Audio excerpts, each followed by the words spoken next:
الطب الواحد يقول إيه؟ يشمت في النادي اللي طول عمره بيشجعه. مستحيل، بس جاء لكم كلامي.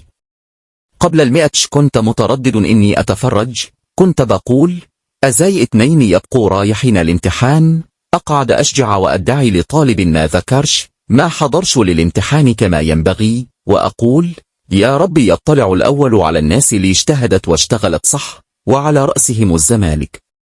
بس الحمد لله إن الواحد أتفرج على الشوط الأول، كان هيفوته ضحك كتير قوي. ده سيراميكا كليوباترا عمل مباراة أفضل من النادي الأهلي، رغم إن الزمالك كسب 2.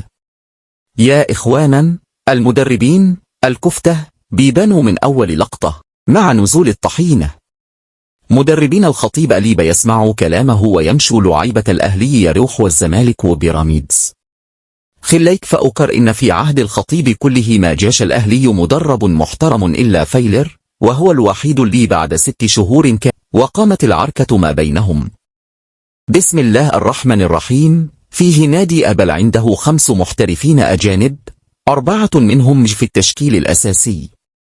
لا، صحيح، الموسم ده هنشوف نسخة مرعبة من النادي الأهبل.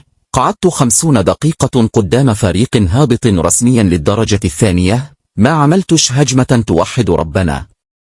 المهم إن الخطيب يودي أحمد عبد القادر زي ناصر ناهر للزمالك، ويتخلص من ديانج، يبقى كده هو عمل اللي عليه ويقدر يستمتع ببقية الموسم وهو متكيف.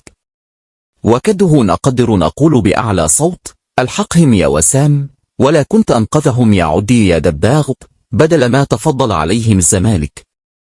استمتعوا بموسم من الضحك، وزي ما قلت لكم قبل كده، وبقي لي سنين بقولها والناس كلها بتهاجمني، على أيدي محمود الخطيب الزمالك وبيراميدز في كأس العالم، والأهلي هيقعد يتفرج من التلفزيون، ويمكن ربنا يكرمه ويلحق مكان في الكونفدرالية.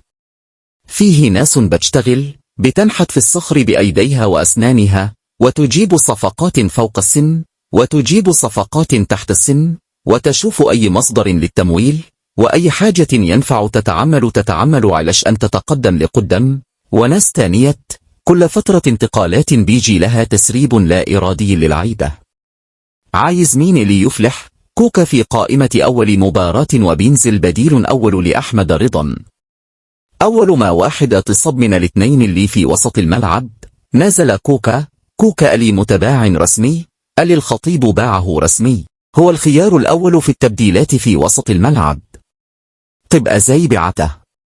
أنا أعرف إن لي يتباع به لاعب إلوش لازمة في الفريق، وأجيب لي أحسن منه، بس العيب مش عليه، العيب عليكم أنتم اللي سايبين واحد زيده يسوقكم.